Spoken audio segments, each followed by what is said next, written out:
गईनी, पड़ल बानी जब से प्यार में। लुट गईनी, बर्बाद हो गईनी रानी हो तहरा प्यार में। आदत बाता हार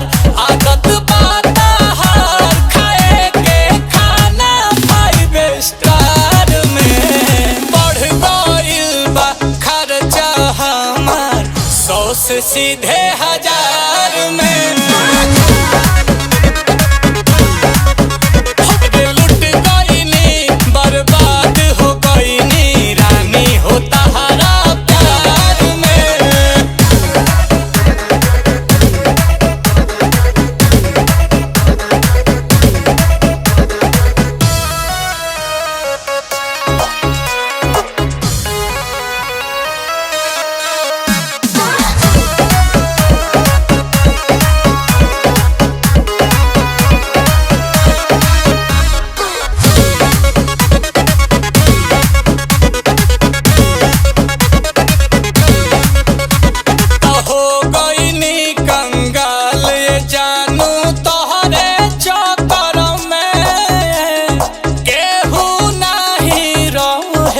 पहिले हमारा टक्कर में तो हो गईनी कंगाल ये जानू तोहरे चक्कर में। तरहे नहीं केहू जानू हमारा टक्कर में। हर वीकेंड चालू मॉल, तो हर वीकेंड चालू मॉल बना के माहौल तू पियर बार में।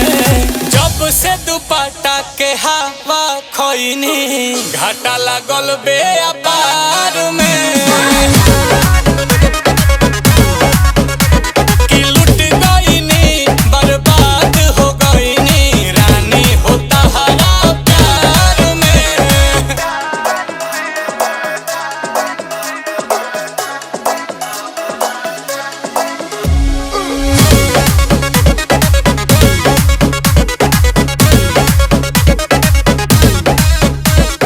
तोहरे फेरा में पड़ के खैनी बाबूजी से मार, तब हूँ नहीं उतरल हमार प्यार के बोखार।